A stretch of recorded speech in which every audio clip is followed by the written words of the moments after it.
Coach, strong third periods have kind of become a trend for you guys in this series. What does it say about your team when they keep playing their best hockey late in games?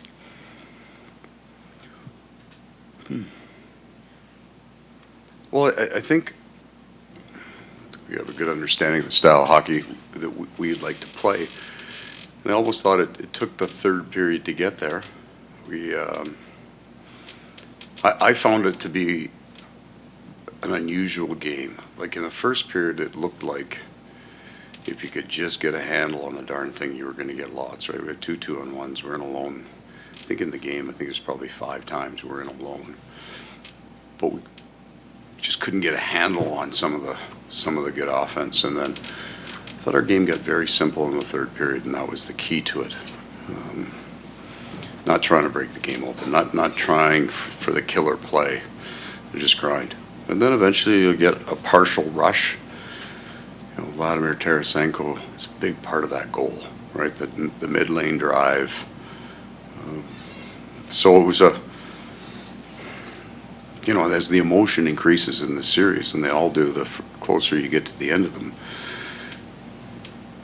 every play, right? It's every single play, every small play. We had 20 shot blocks tonight. That might be the story for me. They had more zone time than they've had, I think, previously. I don't know, maybe game 2 would be different, but when you're in your end, you're going to have to block shots, and we did get some great blocks. Right side, third row. Paul, you guys, according to the stat sheet, had just one giveaway tonight. Is that something that you... That is awesome. Is that something Just don't tell me Bobrovsky had it. No. Do you want to know who it was? Yeah, who was it? Eki. Oh, he's out. Is that something that you guys talked about? Or, I mean, you were surprised by it, so I don't know if... No, you know what, and to be fair, I don't follow the qualification of what a giveaway is. There were so many puck battles on the walls that I thought we had control of the puck that we didn't make a play, and it's into their feet, and then they get possession of it. I would count that as a giveaway. I think the change of possession,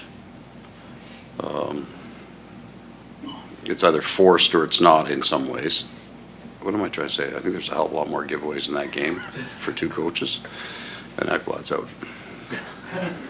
Front right, Mike. Yeah, like hits, they need to start auditing the giveaways. Yeah. Right. Can you? No, I'm not going to ask that question. Go ahead.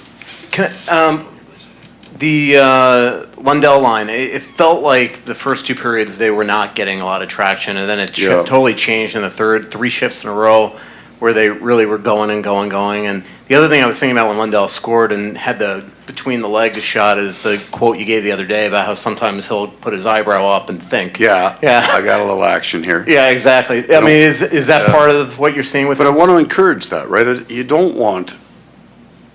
He has and his history. He played with men in the Finnish Elite League. He put up numbers. Like the guy can do some things offensively. I'm just happy for him to go in because he's just one of those guys that I don't spend a lot of time talking about. He's had a bunch of chances, and I know the skills there because he's in the 2-hole on our shootouts, but he's lights out. So it's there.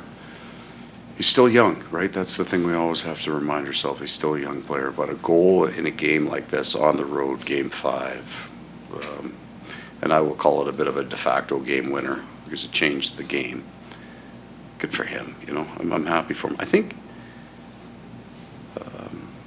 and somebody asked me a question about Vladimir Tarasenko about him not scoring. Okay, fair enough. But he sat on that bench all night and talked to those 2 young guys all night long about the next play inside, like wired them right into the game, stay in the game. And then both of those guys, both Lundell and Luosterainen, were very good as the game went on. Right, really, really strong. So there's more to this than just bar down. And he would think, I got to score to be a good player here. But I thought he was a really good player. And to the fact that line didn't have a lot of action going, there wasn't a lot of forward motion there. I think Vlad had a lot to do with that. Front left, Mark. Paul, what have been some of the keys to you guys shutting down their big scores? You've done it really all series, and how satisfied are you with the job you have done so far? Yeah, I'm going to refer back to saying I felt like that game could get broken open really fast. So I don't think well, I got a Selke Award winner. It's just not his first.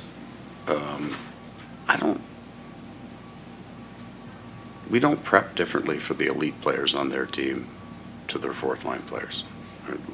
We view them all the same. The difference would be our elite players are going to play against their elite players. I don't think there's anything tactical. I don't think there's anything from a coaching point of view other than we adhere to a style of game pretty well. We didn't circle Kucherov. We didn't circle Pasternak. If I knew what I was doing, we might be able to keep Vinny Trocheck off the score sheet. Apparently I can't, so I'm just going to play all my best players against all their best players and cheer. We'll take two more questions for Coach, front right. Can you sense your team, you played so many one-goal games, not just this series, previous series, last year, that the experience of just going through it last year has helped you when you're in this situation? We have experience on what it's like to be on the bench in down one or even in a game. We're fine there. And I do believe that's experiential. We are tight in games. You go back to that Carolina series last year, we won 4 straight. We could have lost that thing 4 straight. They're all tight. Very, very similar in at least my standing behind the bench going, oh, that was close. Oh, shit, that was close. And then I felt the same way in the offensive zone. In alone in front and can't get it to go, you know. Yeah, we have some experience with it for sure. Last question, front right. Coach, you spoke so eloquently about the growth Thank you. of contribution of Gustav Forsling and Anton Lundell this week. What did it mean to see those two players get the tying goal and the go-ahead goal tonight? Well, Gustav Forsling, for me, in his style, is the best defenseman in the world. And the offense, if it grows or it stays where it is or even stagnates slightly, won't change my opinion of him. But he's almost been a late bloomer in all the things that he does. And he takes care of job one before he tries to look at job two. He has no interest in, it's just winning for him. He doesn't, but that man gets up the ice. And now he's got some confidence. He scored some huge goals for us. But his timing is good. Like he's not going to have 15 rushes so he can score once. He's going to pick 3 times, get up the ice because it's the right time. Anton Lundell is, I have absolutely no idea how good he could be.